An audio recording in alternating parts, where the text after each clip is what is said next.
20일 만에 전쟁이 끝났습니다. 태국과 캄보디아 휴전협정 체결. 캄보디아군의 사실상 백기 투항입니다.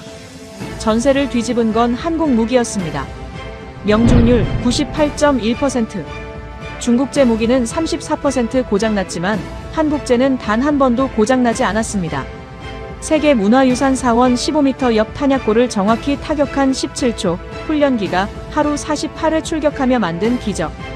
한국 무기가 세계에 증명한 압도적 기록, 지금 공개합니다. 시작 전에 구독과 좋아요 버튼을 눌러주시면 영상 제작에 큰 힘이 됩니다. 지금 이 이야기를 어디에서 듣고 계신지도 댓글로 알려주세요. 그럼 바로 시작할게요. 안녕하세요. 저는 태국 공군 소령 위라왑 수판니입니다. 지금부터 제가 직접 경험한 20일간의 이야기를 들려드리려 합니다. 이 이야기는 제 인생을 바꿨고 태국의 하늘을 바꿨으며 어쩌면 동남아시아 전체의 군사 지형을 바꿔놓았을지도 모릅니다. 저는 2010년부터 15년간 태국 공군 제7전투비행대대에서 F-16 전투기를 조종해 왔습니다. 미얀마 국경 순찰 임무, 연합훈련, 대테러 작전까지 다양한 경험을 쌓았지만 실제 전쟁은 단 한 번도 경험하지 못했습니다. 아니, 경험하고 싶지 않았다는 게 맞을 겁니다. 저에게 한국과의 인연은 2018년 레드플래그 훈련에서 시작됐습니다. 당시 한국 공군 F-15K 조종사들과 함께 훈련하면서 그들의 정밀한 시스템과 철저한 준비에 깊은 인상을 받았죠. 그때는 몰랐습니다. 7년 후 한국의 기술이 제 목숨을 구하고 제 조국을 구하게 될 줄은요. 2025년 12월 7일 새벽 4시 50분, 귀를 찢는 비상벨 소리에 잠에서 깨어났습니다. 막사 전체에 빨간 경보등이 깜빡이고 있었고 복도에서는 병사들의 발소리가 요란했습니다. 15년간 공군 생활을 하면서 이런 긴박함은 처음이었습니다.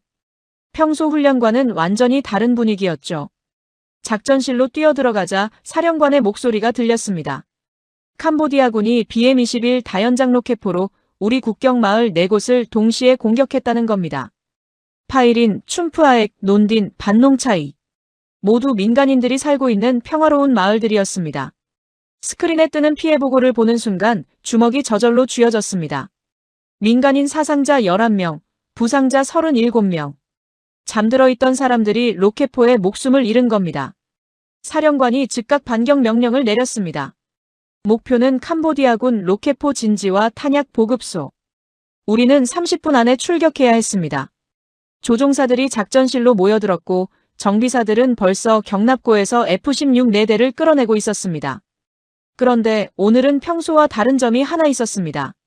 장착하는 무기가 달랐던 겁니다. 지금까지 우리는 미국제 JDAM 정밀 유도폭탄을 써왔습니다. 하지만 이번엔 한국제 KGV를 달기로 했습니다.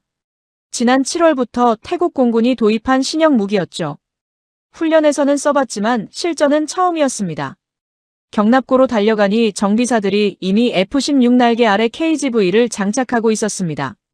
검은색 동체에 한글로 뭔가 쓰여 있더군요. 정밀도가 미국제보다 3배 높다는 게 이 무기의 장점이었습니다. CP 3m 이내. 그러니까 목표 지점에서 3m 안에 떨어진다는 뜻이죠. JDAM은 10m였으니 확실히 차이가 났습니다. 하지만 솔직히 말하면 불안했습니다. 아무리 훈련에서 좋았어도 실전은 다르니까요. 게다가 한국제 무기를 실전에서 쓰는 건 우리 부대가 처음이었습니다. 만약 오작동이라도 하면 어떡하나, 목표를 빗나가면 어쩌나, 그런 생각들이 머릿속을 스쳤습니다. 조종석에 올라타면서 정비사장이 말했습니다. 한국 기술진들이 이틀 전까지 모든 시스템을 점검했고 문제 없다고 확인했다고요. 저는 고개를 끄덕이고 헬멧을 썼습니다. 이제 믿는 수밖에 없었죠. 엔진 시동을 걸자 F-16이 살아났습니다. 익숙한 진동, 익숙한 계기판, 익숙한 조종관. 하지만 날개 아래 매달린 KGV만큼은 낯설었습니다. 관제탑에서 이륙 허가가 떨어졌습니다. 편대장 기체부터 차례로 활주로에 진입했죠. 스로틀을 최대로 밀어넣었습니다. F-16이 활주로를 질주하기 시작했습니다. 시속 250km를 넘어서자 기술을 들어올렸죠. 바퀴가 땅에서 떨어졌습니다. 새벽 하늘로 솟아오르면서 뒤를 돌아보니 두 번째, 세 번째, 네 번째 기체도 차례로 이륙하고 있었습니다. 편대는 북동쪽으로 방향을 잡았습니다. 캄보디아 국경까지는 47km, 비행시간으로 치면 5분도 안 걸리는 거리였습니다. 새벽 하늘은 아직 어두웠고 저 멀리 국경 쪽에서 간헐적으로 섬광이 번쩍이는 게 보였습니다. 캄보디아군이 아직도 로켓포를 쏘고 있다는 뜻이었습니다. 무전기에서 편대장의 목소리가 들렸습니다. 목표 구역 5km 전방 전투 대형으로 전환하라는 명령이었죠. 저는 기체 간격을 벌리면서 KGV 시스템을 활성화했습니다. 유도 장치가 작동하기 시작했고 목표 좌표가 화면에 떴습니다. 심장이 빠르게 뛰기 시작했습니다. 곧 첫 번째 실전 투하를 하게 될 겁니다. 한국제 무기로요. 이게 제대로 작동할까요? 아니면 우리가 실험용 쥐가 되는 걸까요? 그런 생각이 스쳐 지나갔지만 이미 늦었습니다. 우리는 국경 상공에 진입하고 있었고 레이더에 적군 시설이 포착되기 시작했으니까요. 지금 이 순간부터 모든 게 달라질 겁니다. 15년 경력의 조종사로서, 태국 공군 장교로서, 그리고 한 사람의 인간으로서 저는 역사의 한 페이지를 쓰고 있었습니다. 한국 기술이 전쟁에서 어떤 결과를 만들어낼지 그 답을 곧 확인하게 될 겁니다. 레이더 화면에 목표물이 뜨는 순간 편대장의 무전이 들어왔습니다. 목표 변경이라는 겁니다. 원래 계획은 국경지대 로켓포 진지였는데 상부에서 급히 바꿨다고 했죠. 새로운 목표는 프레아비헤르 사원 인근 캄보디아군 탄약고였습니다. 그 말을 듣는 순간 등골이 서늘해졌습니다. 프레아비헤르 사원이라고요? 유네스코 세계문화유산, 바로 그 사원 말인가요? 11세기에 지어진 크메르 제국의 유적지, 국제사법재판소까지 가서 영유권 다툼을 했던 그곳이요. 편대장이 상황을 설명했습니다. 정찰 위성이 확인한 결과 캄보디아군이 사원 바로 옆에 대규모 탄약 보급소를 만들어놨다는 겁니다. 거리는 정확히 15m. 일부러 세계문화유산을 방패막이로 쓰고 있는 거였죠. 우리가 공격하면 사원이 파괴될 거라고 계산한 겁니다. 무전기 너머로 편대원들의 당혹스러운 침묵이 느껴졌습니다. 다들 같은 생각을 하고 있었을 겁니다. 이건 불가능한 임무라고요. 15m 옆에 있는 세계문화유산을 건드리지 않고 탄약고를 폭격하라니요. 상황실에서 작전 참모의 목소리가 들렸습니다. 만약 사원에 피해를 입히면 국제적 비난이 쏟아질 거라고 했습니다. 태국이 문화유산 파괴국으로 낙인 찍힐 거라고요. UN 안보리 회부 경제 제재, 국제 여론 악화. 생각만 해도 끔찍한 시나리오였죠. 그렇다고 포기할 수도 없었습니다. 저 탄약고에서 오늘 새벽 우리 마을을 공격한 로켓포들이 재보급을 받고 있었으니까요. 지금 파괴하지 않으면 내일 또 우리 민간인들이 죽을 겁니다. 편대장이 물었습니다. JDAM으로 가능하냐고요. 저는 즉시 계산기를 두드렸습니다. JDAM의 CEP는 10m. 그러니까 목표 지점에서 반경 10m 안에 떨어진다는 뜻이죠. 하지만 그건 평균값입니다. 최악의 경우 15m까지 빗나갈 수 있습니다. 그럼 사원 직격입니다. 무전기에 대고 말했습니다. JDAM은 위험 부담이 너무 크다고요. 10m 오차로는 확신할 수 없다고요. 다른 편대원들도 동의했습니다. 이건 도박이었습니다. 그것도 국가의 명운이 걸린 도박이요. 그때 작전 참모가 다시 말했습니다. KGV는 어떠냐고요? 한국제 정밀 유도폭탄의 CEP는 3m라고 했죠. 게다가 최악의 경우에도 5m를 넘지 않는다는 데이터가 있다고요. 저는 날개 아래 매달린 KGV를 생각했습니다. 3m 오차. 15m 거리면 충분히 안전 마진이 확보되는 거였습니다. 이론상으로는요. 하지만 이건 실전이었습니다. 훈련장이 아니라 진짜 전쟁이었죠.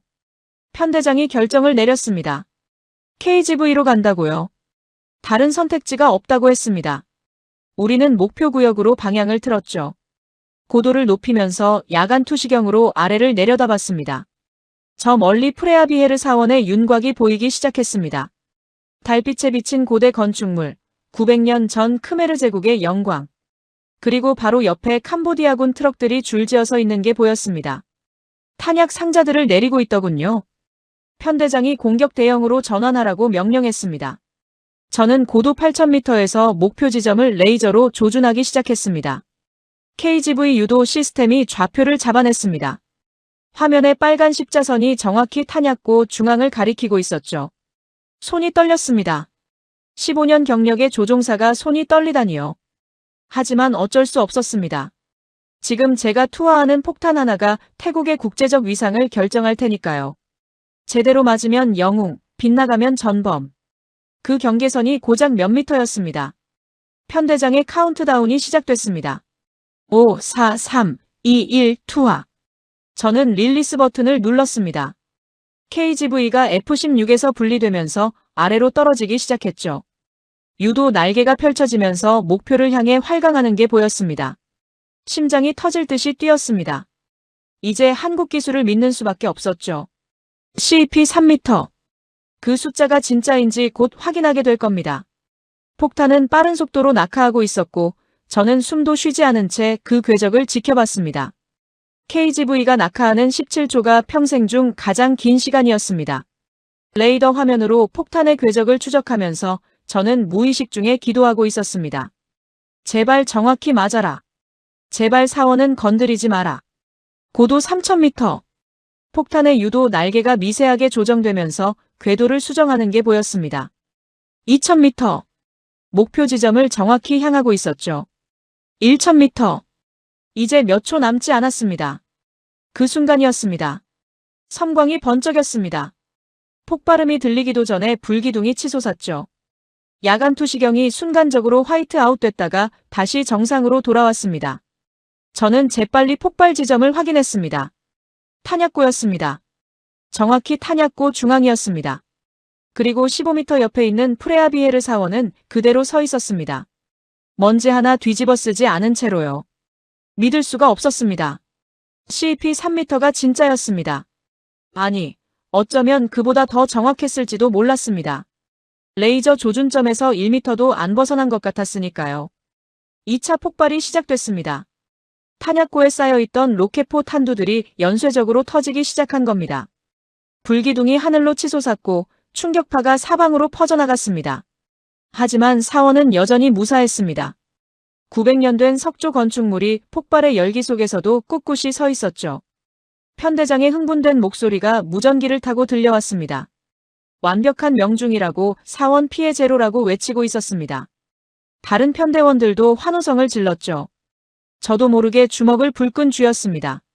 두 번째, 세 번째 기체도 차례로 KGV를 투하했습니다.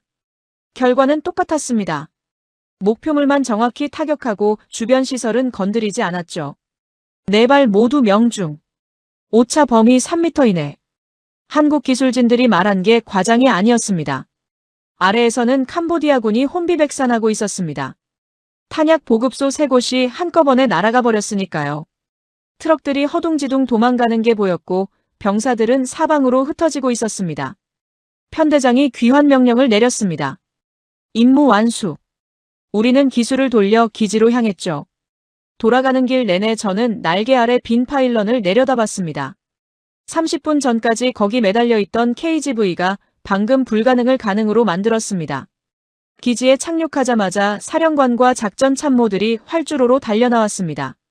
조종석에서 내리는 저를 보더니 엄지를 치켜세우더군요.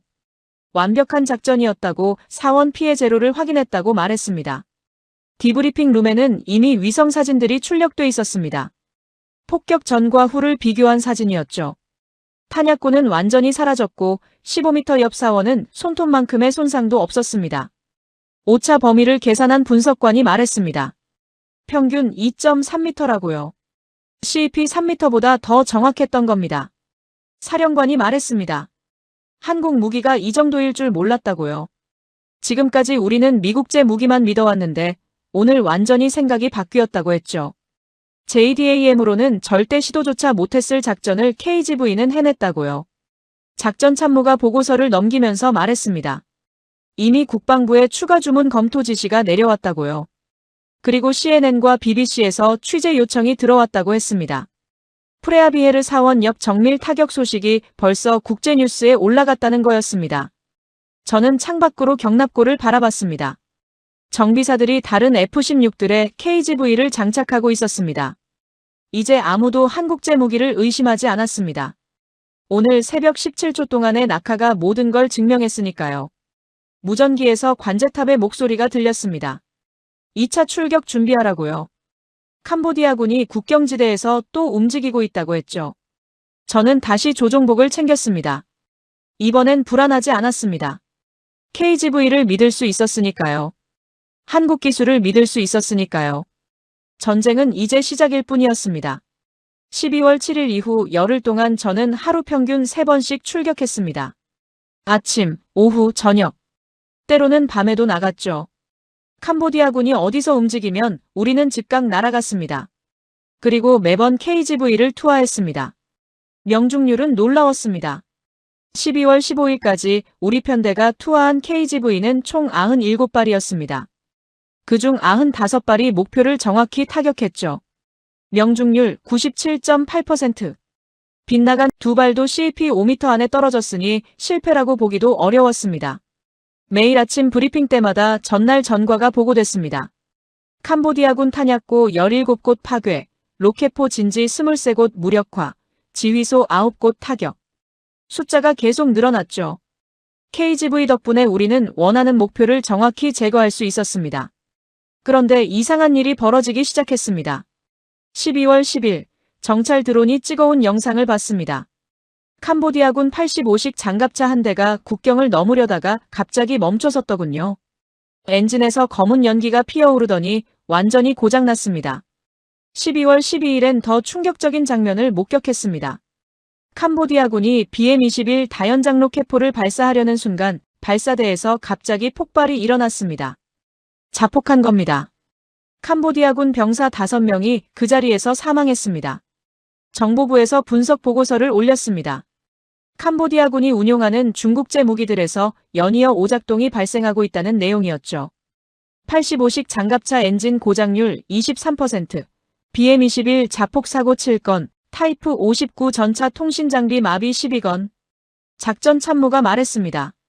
중국제 무기들이 실전 환경에서 제 성능을 못 내고 있다고요. 특히 연속 사용 시 내구도가 급격히 떨어진다고 했죠. 반면 우리 한국제 KGV는 97발을 쏘는 동안 단 한 번도 오작동이 없었습니다. 12월 13일 제가 직접 목격한 장면도 있었습니다. 캄보디아군 진지를 정찰하던 중 그들의 통신 장비가 먹통이 된 걸 확인했습니다. 부대 간 연락이 안 되니까 지휘 체계가 완전히 무너진 겁니다. 병사들이 우왕좌왕하면서 수신호로 의사소통하는 모습이 레이더에 잡혔죠. 정보장교가 분석했습니다. 12월 7일부터 15일까지 캄보디아군의 중국제 무기 고장률이 평균 34%에 달한다고요. 3개 중 하나는 제대로 작동하지 않는다는 뜻이었습니다. 전쟁에서 이건 치명적이었습니다. 반면 우리 한국제 무기는 달랐습니다. KGV 명중률 97.8%, 고장률 0%. 숫자가 모든 걸 말해줬죠. 사령관이 말했습니다. 무기의 격차가 전쟁의 결과를 좌우하고 있다고요. 하지만 우리에게도 문제가 생겼습니다. 전투기 부족이었습니다. 12월 15일 저녁 경납고에서 정비사장이 저를 불렀습니다. F-16 한 대를 가리키면서 말했죠. 이 기체는 오늘 3번 출격했는데 엔진 점검이 필요하다고요. 하지만 점검할 시간이 없다고 했습니다. 우리 부대의 F-16은 총 18대였습니다. 그중 항상 작전 가능한 건 14대 정도였죠. 열흘 동안 하루 평균 30번 출격했으니 기체당 하루 2번 이상 나간 셈이었습니다. 조종사들도 지쳐가고 있었습니다. 저를 포함해서요. 12월 16일 작전회의에서 편대장이 말했습니다. 이 속도로 가면 조종사들이 먼저 쓰러질 거라고요. F-16 공중 전력만으로는 부족하다고요. 사령관이 물었습니다. 해결 방법이 있냐고요. 편대장은 고개를 저었습니다. 회의실에 무거운 침묵이 흘렀습니다.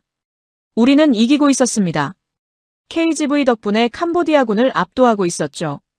하지만 이 우위를 계속 유지할 수 있을지는 의문이었습니다. 전투기와 조종사가 먼저 지쳐버리면 아무 소용 없으니까요. 회의가 끝나고 경납고로 걸어가면서 저는 한쪽에 세워둔 T-50TH 훈련기들을 바라봤습니다. 하얀색과 파란색 도색, 한국산 초음속 훈련기. 지금껏 신입 조종사들 교육용으로만 써왔던 기체들이었죠. 그때 한국기술진 박대리가 제 옆으로 왔습니다. 지난 2달간 우리 기지에 상주하면서 KGV 시스템을 관리하던 엔지니어였습니다. 그가 T-50TH를 가리키면서 물었습니다. 저 훈련기들이 궁금하냐고요. 저는 솔직하게 대답했습니다. 전투기가 부족해서 고민 중이라고. 하지만 훈련기를 전투에 쓸 순 없지 않냐고 했죠. 박대리가 웃더군요. 그리고는 말했습니다. T50TH도 충분히 전투 투입이 가능하다고요. 박대리는 경납고 안으로 걸어 들어가면서 설명하기 시작했습니다.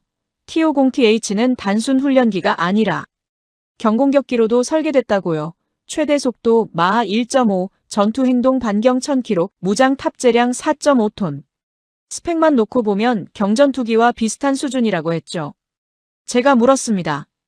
KGV를 장착할 수 있냐고요. 그가 고개를 끄덕였습니다. 물론이라고 했습니다.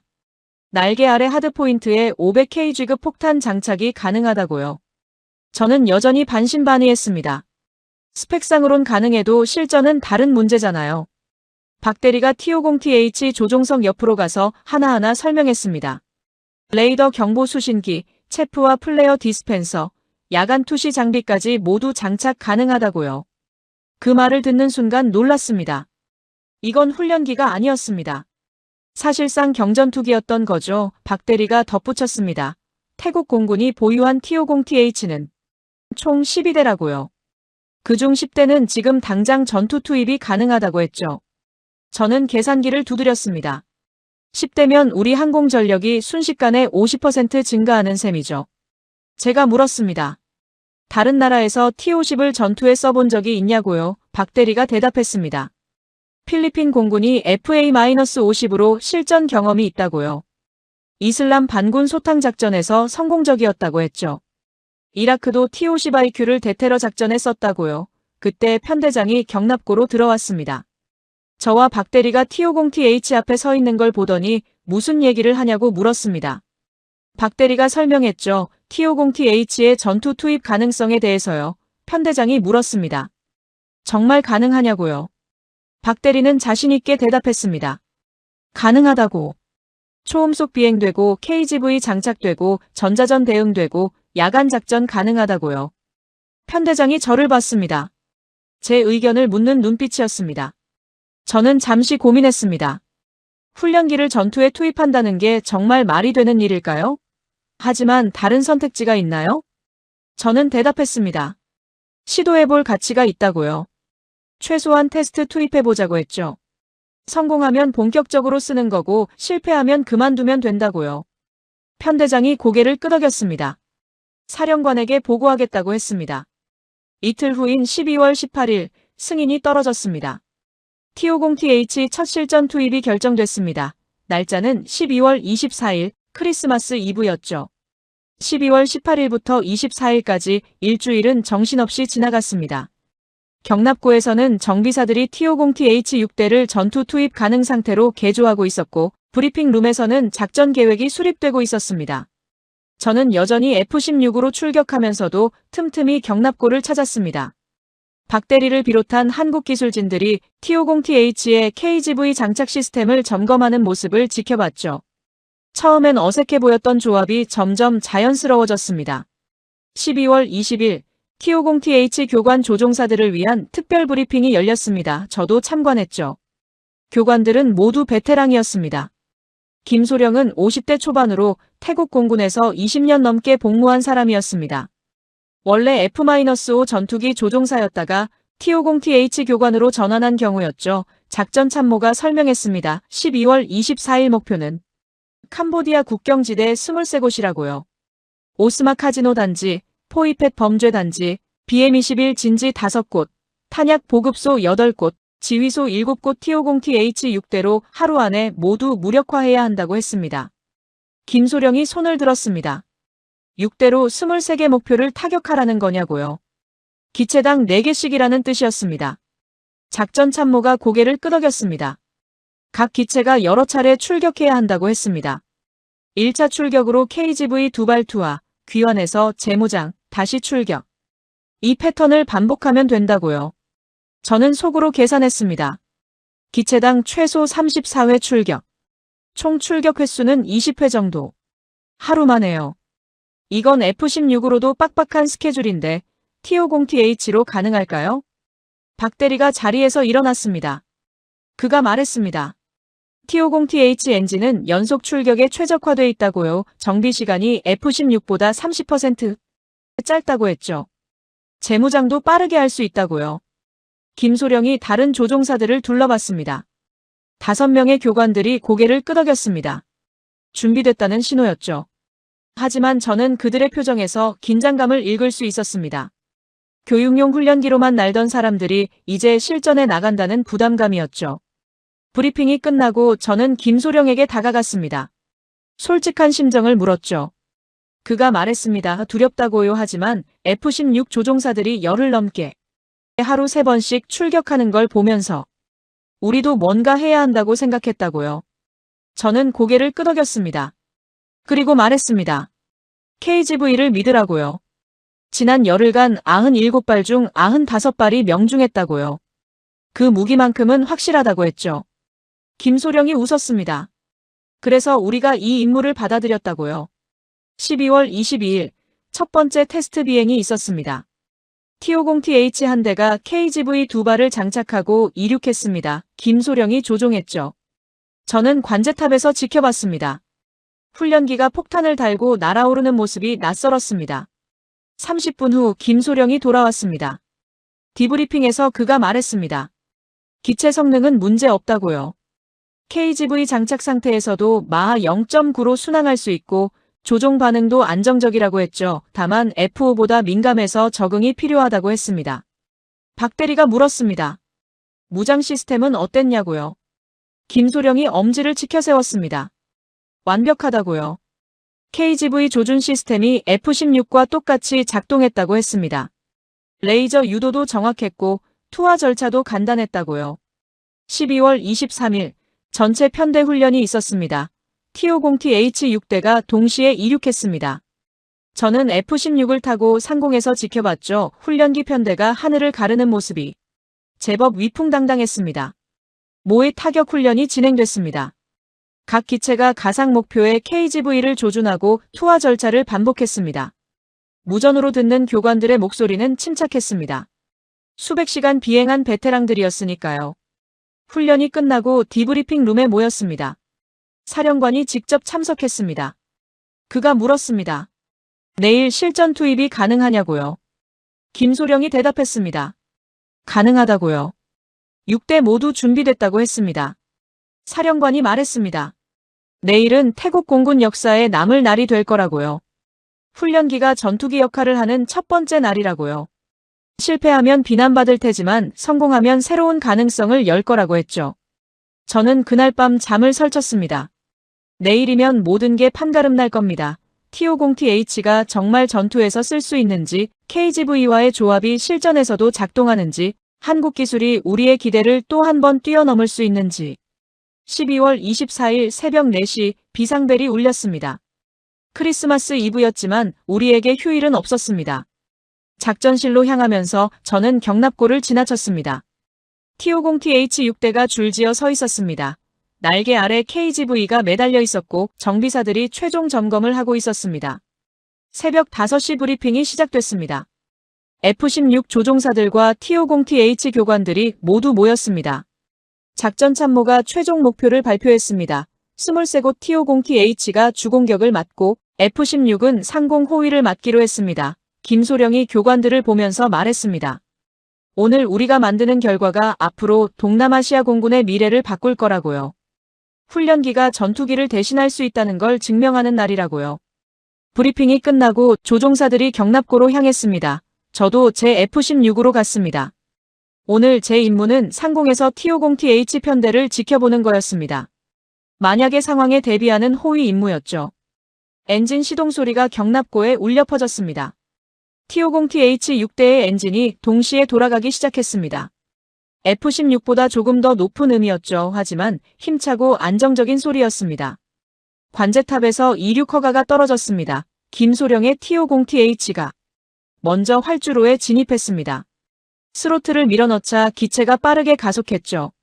활주거리 500m F-16보다 짧았습니다. 기수가 들리면서 하늘로 치솟았습니다. 두 번째, 세 번째, 네 번째 기체도 차례로 이륙했습니다. 6대 모두 하늘에 뜨는데 5분도 안 걸렸습니다. 저도 F-16으로 이륙했죠. 상공에서 T-50TH 편대와 합류했습니다. 편대는 북동쪽으로 향했습니다. 캄보디아 국경까지 40km T-50TH들이 마하 0.9로 순항하고 있었습니다. 빠른 속도였죠. 훈련기라는 게 믿기지 않을 정도로요. 김소령의 무전이 들렸습니다. 목표 구역 10km 전방이라고요. 공격 대형으로 전환하라는 명령이었죠. T-50TH6대가 흩어지면서 각자 목표를 향했습니다. 저는 고도 9,000m에서 아래를 내려다봤습니다. 이제 곧 역사가 만들어질 겁니다. 훈련기가 전쟁을 바꾸는 순간이요. 첫 번째 T-50TH가 KGV를 투하했습니다. 김소령의 기체였죠. 폭탄이 날개에서 분리되면서 목표를 향해 낙하했습니다. 저는 고도 9,000m에서 숨을 죽이고 지켜봤습니다. 17초 후 섬광이 번쩍였습니다. 오스마 카지노 옆 군사시설이 정확히 명중당했죠.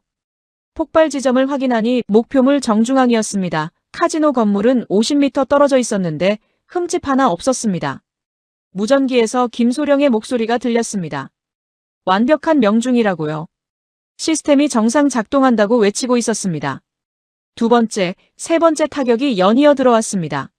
모두 명중이었습니다. 저는 놀라움을 감출 수 없었습니다. KGV의 정확도는 F-16에 썼을 때와 똑같았습니다. 플랫폼이 바뀌어도 성능은 변하지 않았던 거죠.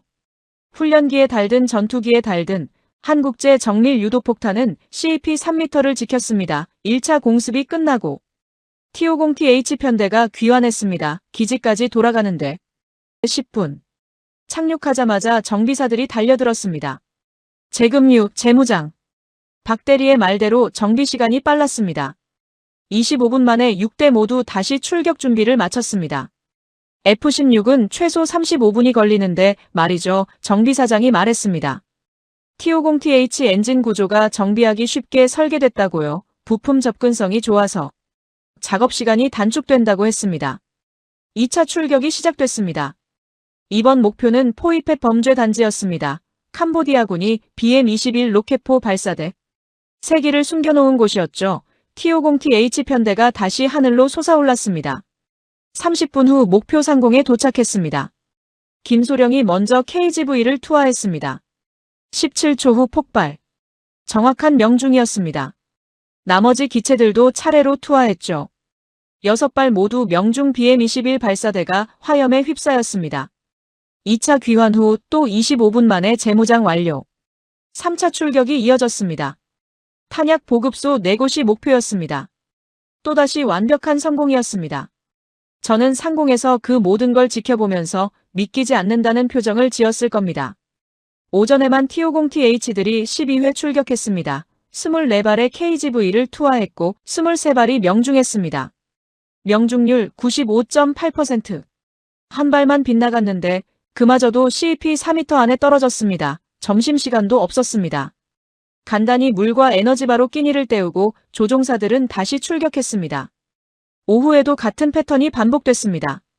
4차, 5차, 6차 출격 T-50TH들은 쉬지 않고 날아올랐습니다.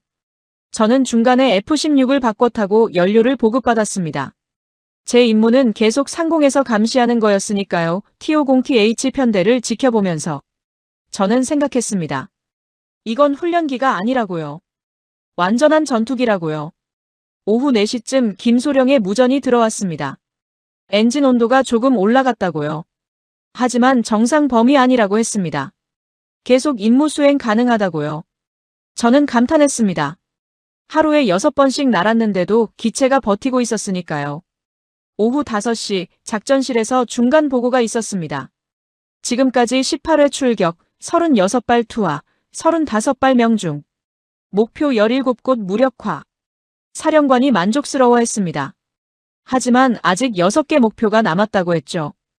해가 지기 전에 끝내야 한다고요. 7차 출격이 시작됐습니다. 이번엔 국경지대 지휘소 3곳이었습니다. T-50TH들이 다시 날아올랐고 저도 F-16으로 따라갔습니다. 해가 서쪽으로 기울고 있었죠. 목표 상공에 도착했을 때는 석양이 하늘을 붉게 물들이고 있었습니다. 김소령이 KGV를 투하했습니다. 붉은 하늘을 배경으로 폭탄이 낙하하는 모습이 장관이었죠. 17초 후 폭발. 또 명중이었습니다. 해가 기울기 시작했습니다. 하지만 작전은 멈추지 않았습니다. T-50TH들이 야간 장비를 켜고 계속 날았습니다. 8차 출격. 마지막 3개 목표였습니다. 어둠 속에서도 KGV는 정확히 목표를 찾아갔습니다. 저녁 7시 마지막 KGV들이 투하됐습니다. 섬광이 3번 번쩍였습니다. 3곳의 탄약 보급소가 모두 정확히 타격당했습니다. 김소령이 무전으로 말했습니다. 임무 완수라고요. 23개 목표 모두 무력화했다고요. 편대가 기지로 귀환했습니다. 밤하늘에 T-50TH-6대가 줄지어 날아오는 모습이 보였습니다. 착륙등이 반짝이고 있었죠. 하나씩 활주로에 내려앉았습니다. 단 한 대의 손실도 없었습니다. 경미한 피해조차 없었습니다. 김소령이 조종석에서 내리면서 헬멧을 벗었습니다. 그의 얼굴엔 땀이 흥건했지만 미소가 번졌죠. 다른 교관들도 마찬가지였습니다. 하루에 8번씩 출격한 조종사들이었지만 지친 표정보다는 성취감이 가득했습니다. 사령관이 활주로로 나왔습니다. 김소령과 악수하면서 말했습니다. 훈련기가 전쟁을 바꿨다고요. 오늘 하루 만에 캄보디아군 국경전력의 절반 이상을 무력화했다고요. 저도 F-16에서 내려 경납고로 걸어갔습니다. T-50TH-6대가 나란히 서 있었습니다. 오늘 하루 48회를 날았는데도 멀쩡했습니다. 정비사들이 최종 점검을 하고 있었죠. 정비사장이 제게 다가왔습니다. 그가 말했습니다. 놀랍다고요. 6대 모두 기계적 결함이 전혀 없다고요. 엔진도 정상, 유압 시스템도 정상, 전자장비도 정상이라고 했습니다. F-16이었으면 최소 2세대는 정비가 필요했을 거라고요. 박 대리가 제게 다가왔습니다. 엄지를 치켜 세우면서 말했습니다. 이제 믿으시죠? 저는 고개를 끄덕였습니다. 믿을 수밖에 없었습니다. 오늘 하루가 모든 걸 증명했으니까요. 디브리핑 룸에서 최종 보고가 있었습니다. 작전 참모가 숫자를 발표했습니다. T-50TH-6대 총 48회 출격 KGV 46발 투하, 45발 명중. 명중률 97.8%, 고장률 0%, 손실 제로. 사령관이 말했습니다. 오늘 하루가 태국 공군 역사의 전환점이 될 거라고요. 훈련기를 전투기로 쓸 수 있다는 걸 증명했다고요. 그리고 한국 기술의 우수성을 다시 한번 확인했다고요. 저는 창밖을 봤습니다. T-50TH들이 조용히 서 있었습니다. 내일 또 날아오를 준비를 하면서요. 이제 이 기체들은 훈련기가 아니었습니다. 완전한 전투기였죠. 그리고 전쟁을 바꾼 무기였습니다. 크리스마스 이브의 기적이었습니다. 한국 기술이 만들어낸 기적이요. 12월 25일 새벽 작전실에는 밤새 수집한 정보들이 쌓여 있었습니다. 위성사진, 정찰 드론 영상, 통신 감청 내용. 저는 커피를 마시면서 하나하나 확인했습니다. 어제 T-50TH가 만들어낸 결과를 보기 위해서였죠. 첫 번째 보고서는 오스마 카지노 단지였습니다. 어제 T-50TH가 KGV 8발을 투하한 곳이었죠. 위성사진을 보니 군사시설 7곳이 완전히 파괴돼 있었습니다. 건물 지붕이 날아가고 벽이 무너지고 차량들이 뒤집혀 있었죠. 하지만 민간 카지노 건물은 멀쩡했습니다. 50m 옆인데도요. 정보장교가 분석 결과를 설명했습니다. 캄보디아군이 그 단지에 자폭 드론 48대를 보관하고 있었다고요. 어제 공습으로 전부 파괴됐다고 했습니다. 앞으로 최소 2주간은 드론 공격이 불가능할 거라고 했죠. 두 번째는 포이펫 범죄 단지였습니다. T-50TH가 KGV 6발을 투하한 곳이었죠. 정찰 드론 영상을 보니 BM-21 로켓포 발사대 3기가 완파돼 있었습니다. 탄약 트럭 5대도 불타고 있었고요. 캄보디아군 병사들이 허둥지둥 철수하는 모습이 찍혀 있었습니다. 세 번째, 네 번째, 다섯 번째 보고서도 비슷했습니다. 탄약 보급소 마비, 지휘소 파괴, 통신 시설 무력화. 23개 목표 모두 작전 수행 능력을 상실했습니다. 하루 만에요. 작전 참모가 종합 분석을 발표했습니다. 12월 24일 단 하루 동안 캄보디아군 국경 전력의 60%가 무력화됐다고요. 로켓포 진지는 거의 전멸 수준이고 탄약 보급망도 끊겼다고 했죠. 앞으로 대규모 공격은 불가능할 거라고요. 그 말을 듣는 순간 실감이 났습니다. T-50TH-6대가 하루 만에 전쟁의 판도를 바꾼 겁니다. 훈련기가요? 사령관이 물었습니다. 명중률은 얼마였냐고요? 정보장교가 대답했습니다. KGV 46발 투하, 45발 명중률 97.8% F-16과 똑같은 수준이라고 했습니다. 그리고 더 놀라운 건 고장률이었습니다. T-50TH-6대가 48회 출격하는 동안 단 한 번의 기계 고장도 없었다고요. 무장 시스템 오작동도 없었고 엔진 문제도 없었고 전자장비 이상도 없었다고 했죠. 편대장이 고개를 저으면서 말했습니다. 믿기지 않는다고요. 훈련기가 F-16보다 더 안정적이라니요. 한국 기술진들이 도대체 뭘 만든 거냐고요. 그때 통신장교가 급히 들어왔습니다. 긴급 보고라면서 서류를 내밀었습니다.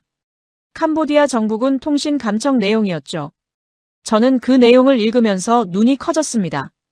캄보디아군 사령부가 국경부대에 철수 명령을 내렸다는 겁니다. 더 이상 태국군 공습을 막을 수 없다고 일단 후방으로 물러나라고 했다고요. 작전 참모가 지도를 펼쳤습니다. 캄보디아군이 국경에서 20km 후방으로 철수하기 시작했다고 표시했습니다. 전선이 무너지고 있었습니다. 어제 하루의 공습이 그들을 완전히 짓눌러버린 거죠. 사령관이 말했습니다. 이제 시간 문제라고요. 캄보디아군이 곧 휴전을 제안할 거라고 했습니다. 더 이상 버틸 수 없을 테니까요. 오후 2시 CNN 속보가 떴습니다. 태국 공군 한국제훈련기로 캄보디아군 주요 시설 무력화라는 제목이었습니다. 기사 내용을 보니 T-50TH의 48회 출격 이야기가 나와 있었죠. 그리고 한국 무기의 실전 검증이라는 분석도 달려 있었습니다. 리포터가 말했습니다. 태국 공군이 한국제 T-50TH 훈련기를 전투에 투입해 놀라운 성과를 거뒀다고요. 하루 만에 48회 출격하면서도 단 한 대의 손실이 없었다고 했습니다. 이는 항공전사에서 유례를 찾기 힘든 기록이라고 분석했죠. BBC도 비슷한 내용을 보도했습니다.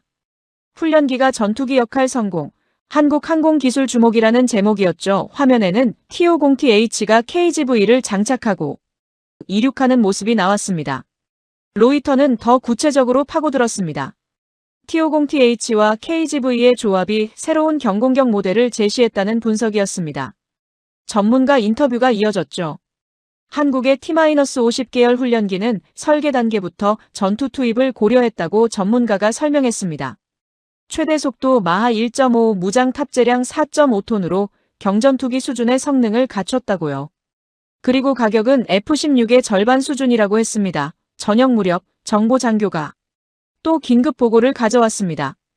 베트남 국방부에서 한국항공우주산업에 T-50 구매 문의를 했다는 겁니다. 인도네시아도 관심을 표명했다고 했죠. 필리핀은 보유 중인 FA-50을 추가 주문하기로 결정했다고요. 동남아 시장이 움직이고 있었습니다. 12월 24일 단 하루의 전과가 시장을 뒤흔든 거였습니다.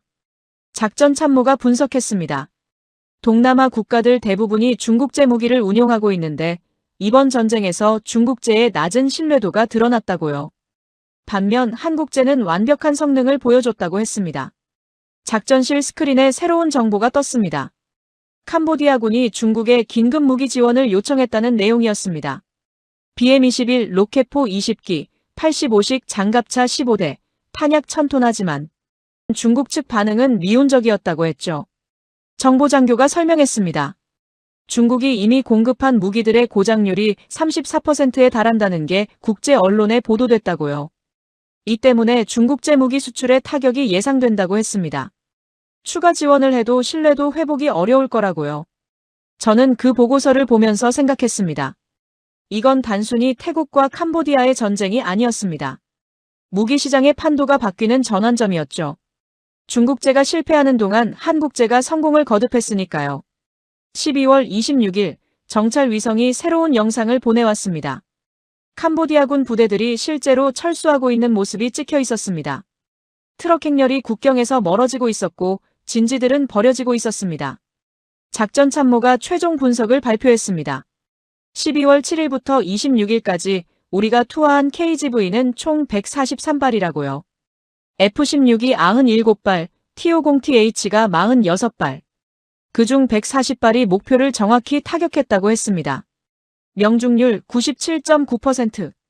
그리고 캄보디아군의 피해는 치명적이었습니다.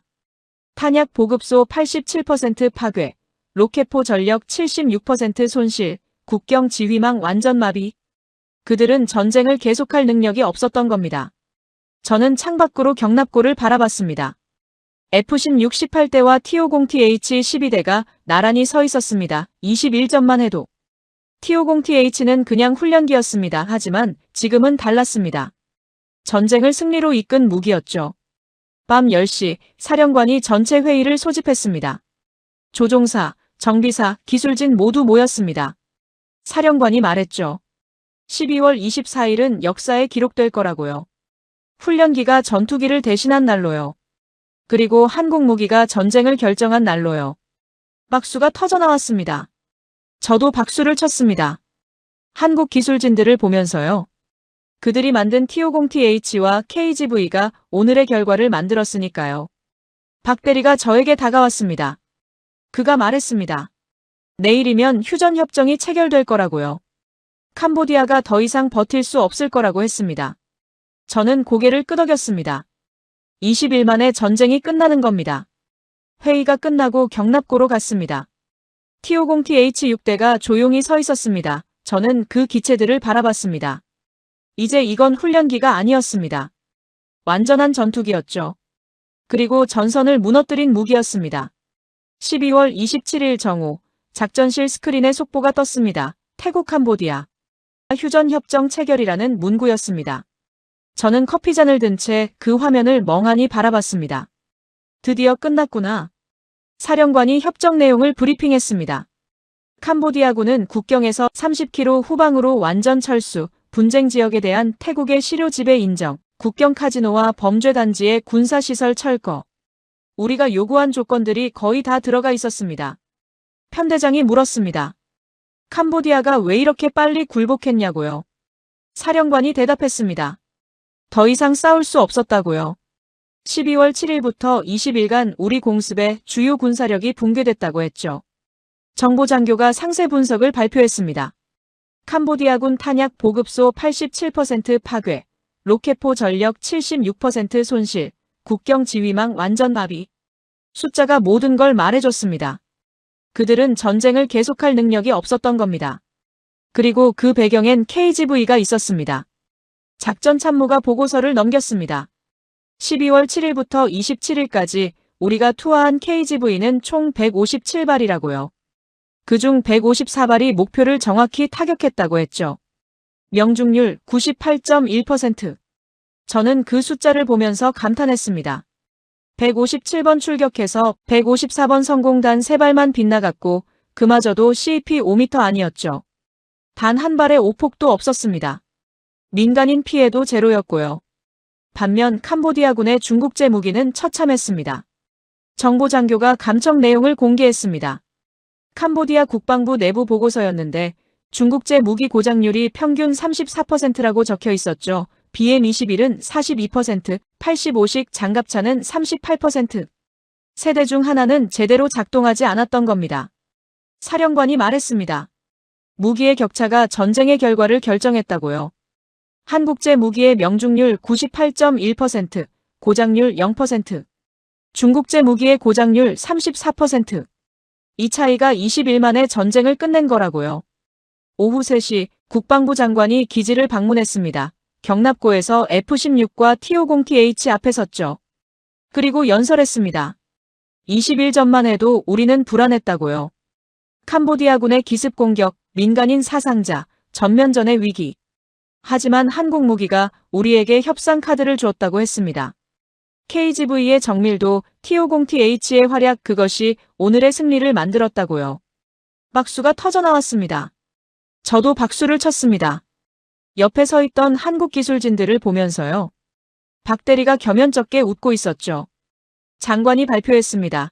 태국 정부가 T-50TH 12대를 추가 주문하기로 결정했다고요. 그리고 KGV도 200발 더 구매한다고 했죠. 총 4억 달러 규모의 계약이었습니다. F-16 조종사들이 환호했고 T-50TH 교관들도 기뻐했습니다. 저녁 무렵 CNN이 특집 보도를 내보냈습니다. 한국 무기의 실전 검증, 태국 캄보디아 전쟁 분석이라는 제목이었습니다. 화면엔 T-50TH가 KGV를 투하하는 영상이 나왔죠. 그리고 전문가 인터뷰가 이어졌습니다. 태국군이 사용한 한국제 KGV 정밀 유도폭탄은 CP 3m 이내의 정확도를 실전에서 입증했다고요. 이는 미국제 JDAM을 능가하는 수준이라고 했습니다. 또한 T-50TH 훈련기를 전투기로 전환한 사례는 향후 경공격기 시장에 큰 영향을 미칠 것이라고 분석했습니다. BBC도 비슷한 분석을 내놨습니다. 로이터는 시장 반응을 집중 보도했죠. 베트남이 T-50 12대 구매를 검토 중이고 인도네시아는 24대를 원한다고 했습니다. 필리핀은 보유 중인 FA-50을 12대에서 24대로 늘리기로 했다고요. 그리고 중국제 무기 주문은 급감했다는 보도가 나왔습니다. 동남아 국가들이 중국제 무기의 신뢰도를 의심하기 시작했다는 분석이었죠. 20일간의 전쟁이 무기 시장의 판도를 바꿔놓은 겁니다. 밤 9시 작전실에서 최종 회의가 열렸습니다. 20일간의 전투를 총정리하는 자리였습니다. 사령관이 요약했습니다. KGV 157발 투하, 명중률 98.1%, T-50TH 48회 출격, 23개 목표 무력화, 손실 제로, 캄보디아군 전력 60% 이상 파괴, 민간인 오폭 피해 제로, 그리고 우리가 원하는 조건으로 휴전 협정 체결. 숫자가 모든 걸 말해줬습니다. 우리가 이겼습니다. 압도적으로요. 편대장이 덧붙였죠.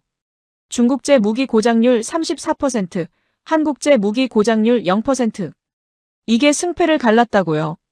김소령이 발언권을 요청했습니다. T-50TH 교관 대표로서 말하고 싶다고 했죠. 그가 말했습니다. 21점만 해도 우리는 훈련기 조종사였다고요. 전투는 F-16 조종사들의 몫이라고 생각했다고요. 하지만 한국 기술이 우리에게도 기회를 줬다고 했습니다. T-50TH가 전투기가 될 수 있다는 걸 증명했고 KGV가 우리를 믿게 만들었다고요.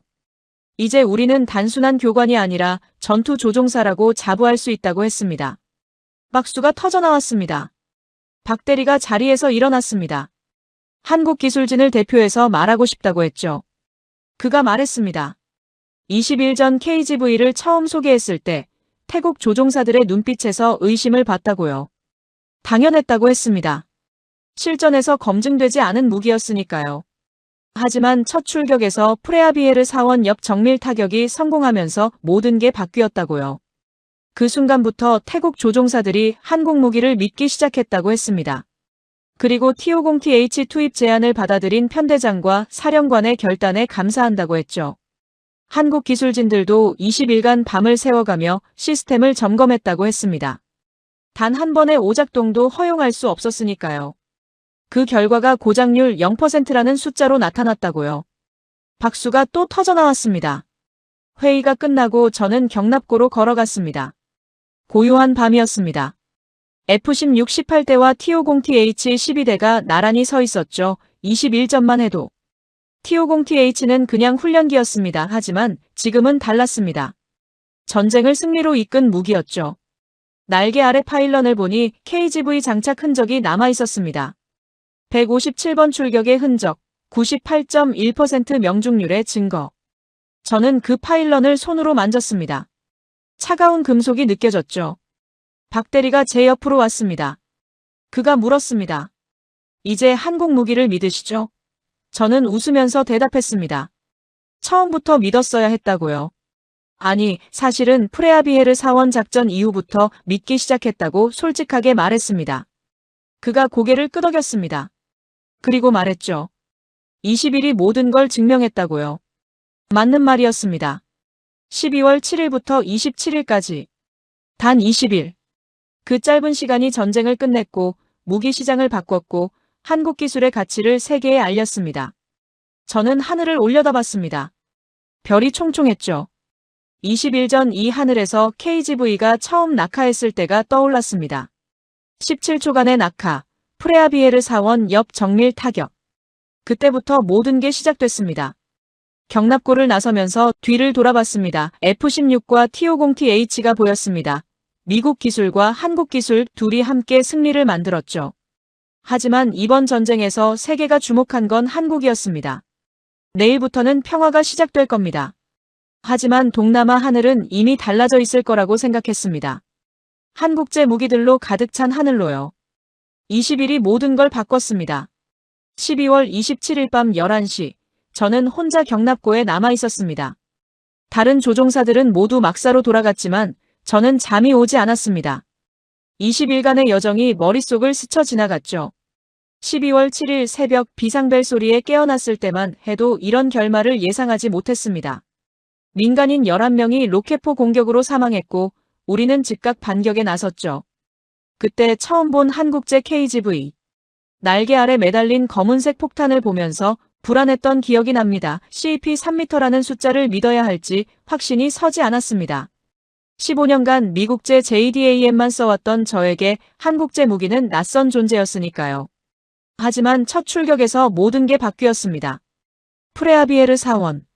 세계 문화유산에서 15m 떨어진 탄약고를 타격하라는 명령을 받았을 때 저는 이게 불가능한 임무라고 생각했습니다. JDAM으로는 절대 시도할 수 없는 일이었죠. CP 10m로는 사원을 파괴할 위험이 너무 컸으니까요. 하지만 KGV는 해냈습니다. 17초간의 낙하 끝에 탄약고 정중앙을 정확히 타격했고 사원은 먼지 하나 뒤집어 쓰지 않았습니다. 그 순간 저는 깨달았습니다. 이건 숫자 장난이 아니라 진짜라고요. CP 3m가 과장이 아니라 사실이라고요. 그 이후 열흘간 우리는 매일 출격했습니다. 하루 3번씩, 때로는 4번씩. KGV를 투하할 때마다 명중했습니다. 97발 중 95발 명중률 97.8% 빗나간 2발조차 CP 5m 아니었죠. 동시에 캄보디아군의 중국제 무기들이 고장나기 시작했습니다. 85식 장갑차가 엔진 고장으로 멈춰섰고 BM-21 로켓포가 발사대 안에서 자폭했습니다. 고장률 34%. 세대 중 하나는 제대로 작동하지 않았던 겁니다. 그 대비가 너무나 극명했습니다. 한국제는 157발을 쏘는 동안 단 한 번도 고장나지 않았는데 중국제는 3번 쓰면 한 번 고장났으니까요. 전쟁에서 이 차이는 생과 사를 가르는 문제였습니다. 그리고 12월 16일 박 대리가 제게 T-50TH 이야기를 꺼냈습니다. 훈련기를 전투에 쓸 수 있다는 제안이었죠. 처음엔 황당했습니다. 교육용 기체를 실전에 투입한다는 게 말이 되나 싶었으니까요. 하지만 박 대리의 설명을 들으면서 생각이 바뀌었습니다. T-50TH는 단순한 훈련기가 아니었습니다. 마하 1.5의 속도, 1000km의 전투 행동 반경, 4.5톤의 무장 탑재량 스펙만 놓고 보면 경전투기였던 겁니다. 그리고 12월 24일 크리스마스 이브 T-50TH 6대가 하루 동안 48회 출격했습니다. 저는 F-16을 타고 상공에서 그 모든 걸 지켜봤습니다. 훈련기가 전투기로 변신하는 순간을요. KGV 46발 투하, 45발 명중. 명중률 97.8%. 고장률 0%. 23개 목표 완전 무력화. 단 하루 만에 캄보디아군 국경 전력의 60%가 무너졌습니다. 제 눈으로 직접 보고도 믿기 힘들었습니다. 김소령을 비롯한 T-50TH 교관들은 하루에 8번씩 날았습니다. F-16이었다면 불가능한 일이었죠. 하지만 T-50TH는 해냈습니다. 정비 시간이 30% 짧았고 엔진이 연속 출격에 최적화돼 있었으니까요.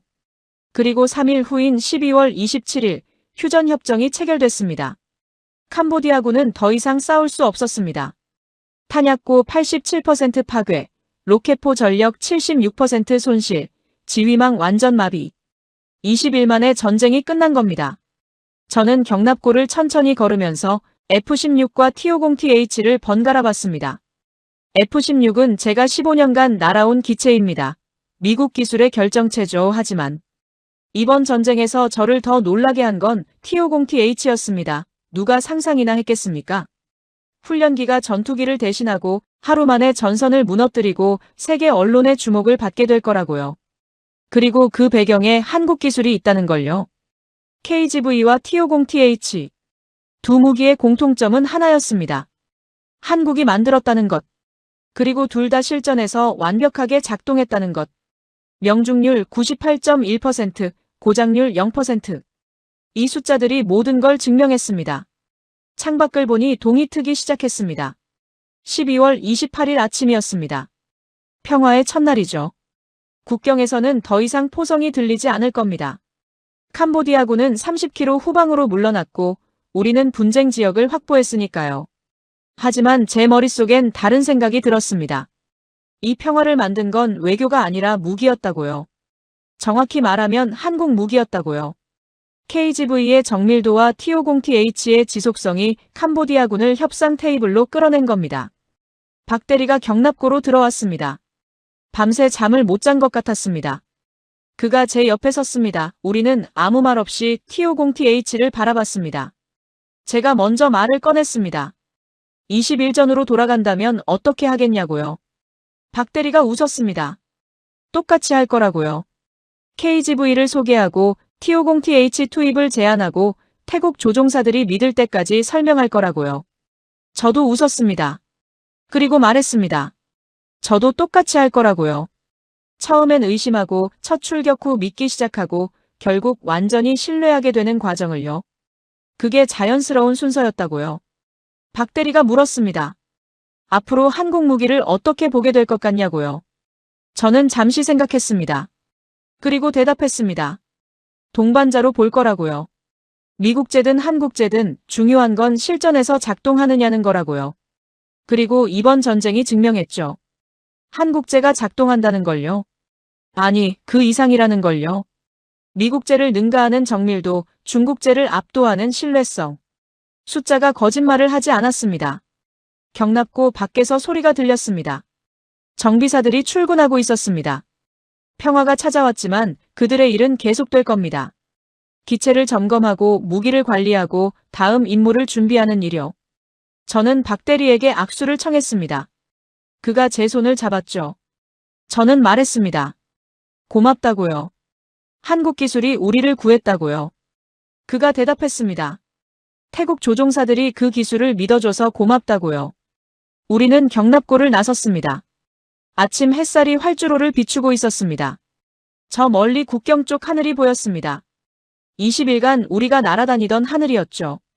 이제 그 하늘은 달라질 겁니다. 베트남이 T-50을 주문했고 인도네시아가 관심을 보이고 필리핀이 추가 구매를 결정했습니다. 동남아 하늘에 한국제 전투기들이 늘어날 겁니다. 그리고 그 기체들은 KGV를 장착할 겁니다. CEP 3m의 정밀도로 목표를 타격할 겁니다. 이번 전쟁이 증명한 것처럼요. 저는 막사로 걸어가면서 생각했습니다. 21일이 모든 걸 바꿨다고요. 12월 7일 새벽부터 12월 27일 정오까지. 단 21일 만에 전쟁이 끝났고 휴전이 체결됐고 한국 무기가 세계의 주목을 받았습니다. 그리고 저 같은 조종사들의 생각도 바뀌었습니다. 이제 저는 한국 기술을 의심하지 않습니다. 숫자가 증명했으니까요. 명중률 98.1%, 고장률 0%. 이 숫자들이 한국 무기의 가치를 말해줍니다. 막사에 도착해서 침대에 누웠습니다. 20일 만에 처음으로 편안하게 잠들 수 있을 것 같았습니다. 전쟁이 끝났으니까요. 그리고 우리가 이겼으니까요.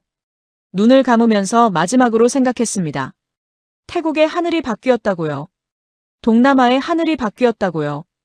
그리고 제 생각도 바뀌었다고요. 21일이 모든 걸 바꿨습니다. 한국 기술이 그 변화를 만들었습니다.